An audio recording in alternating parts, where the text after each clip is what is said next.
Good morning అండి. నా పేరు ప్రశాంతి. నేను కడప నుంచి మాట్లాడుతున్నాను. ఇది question paper of pharmacology, pathology and genetics of second year examinations అండి, బీఎస్సీ నర్సింగ్. చూడండి, ఒకసారి క్వశ్చన్ పేపర్ అంతా చదివి వినిపిస్తాను. నా పాప ఓ అంటుంది.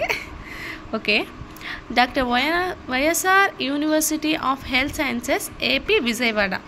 క్యూపీ కోడ్ వచ్చేసి 338 అనమాట. BSc nursing degree examinations September 2023లో కండక్ట్ చేసిన ఎగ్జామ్ క్వశ్చన్ పేపర్. ఇది సెకండ్ ఇయర్ ఎగ్జామినేషన్ అనమాట. దీని కోర్స్ డ్యూరేషన్ వచ్చేసి 4 years అనమాట. ఫార్మకాలజీ, ప్యాథాలజీ అండ్ జెనెటిక్స్ అనేది ఈ క్వశ్చన్ పేపర్ సంబంధించిన సబ్జెక్ట్స్. టైం వచ్చేసి 3 hours. మ్యాక్సిమం మార్క్స్ వచ్చేసి 75 marks. అప్పుడప్పుడు తడబడుతుంటాను, కొంచెం పట్టించుకోకండి. ఫస్ట్ వీడియో నోట్ వచ్చేసి answer part A and B in 2 separate answer books. Questions in part A should not be answered in part B and vice versa, otherwise they will not be valued. ఏంటంటే ఏం లేదు, పెద్ద confusion ఏం లేదు.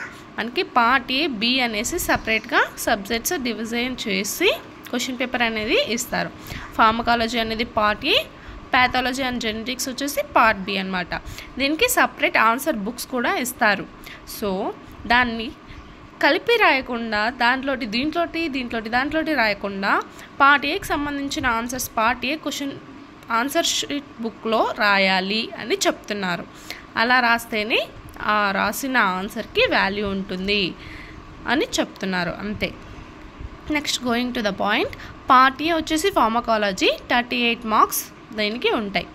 చూడండి, right an essay on any one of the following.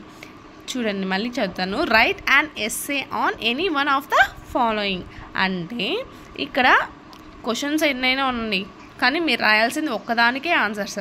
ఇక్కడ మనకి 2 questions ఇచ్చాడు. ఈ 2 questionsలో ఒక్కదానికి ఆన్సర్ రాస్తే సరిపోతుంది.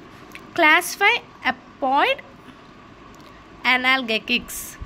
Describe the pharmacological actions, adverse effects and therapeutic uses of morphine. చూడండి, క్వశ్చన్ మళ్ళీ చదువుతాను. Classify అపియాయిడ్ అనల్గెటిక్స్. Describe the pharmacological actions, adverse effects and therapeutic uses of morphine.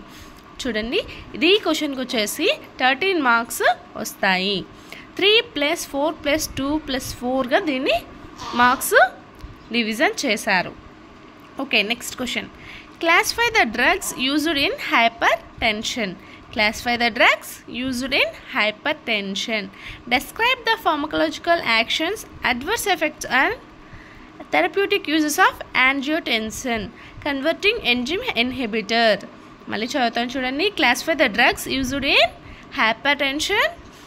Describe the pharmacological actions, adverse effects and therapeutic uses of angiotensin converting enzyme inhibitors. దీనికి కూడా 13 marks. ఈ రెండిట్లో మనం ఏదో ఒక దానికి ఆన్సర్ రాయాలి. దీని మార్క్స్ చూడండి ఎలా డివిజన్ చేశారో. 3 + 3 + 3 + 4 = 13 marks. Any one question will be written in the answer book. It is for 13 marks. Okay, next Roman. Right short notes on any 3 of the following. దీంట్లో మనము ఎన్ని క్వశ్చన్స్ ఇచ్చినా 3కి ఆన్సర్ చేస్తే సరిపోతుంది. అది ఒక షార్ట్ నోట్ లాగా మనము ఆన్సర్ చేయాలన్నమాట. 10th classతో పోల్చుకుంటే ఇది ఒక 5 marks క్వశ్చన్ లాంటిది అనుకోండి. మనకు పెద్దవి కాకుండా చిన్నవి కాకుండా ఉంటాయి కదా, అట్లా. Okay, 3rd question. Oral root of drug administration. Oral root of drug administration. చూడండి, దీని క్వశ్చన్ వచ్చేసి oral root of drug administration topic. దానికి ఏమేమి రాయాలి? ఎగ్జాంపుల్స్ రాయాలి, అడ్వాంటేజెస్ రాయాలి అండ్ డిసడ్వాంటేజెస్ రాయాలి. ఇట్లా ఎగ్జాంపుల్స్, అడ్వాంటేజెస్, డిసడ్వాంటేజెస్ రాయాలి. దేని గురించి? Oral root of drug administration గురించి. అలా మనం రాస్తే 3 × 5 15 వచ్చేసి 3 questions కాబట్టి 15 marks. ఈ క్వశ్చన్ మీరు సెలెక్ట్ చేసుకుంటే ఈ ఎగ్జాంపుల్స్, అడ్వాంటేజెస్ ఇంకా డిసడ్వాంటేజెస్ రాస్తే మనకి 5 మార్క్స్ వస్తాయన్నమాట.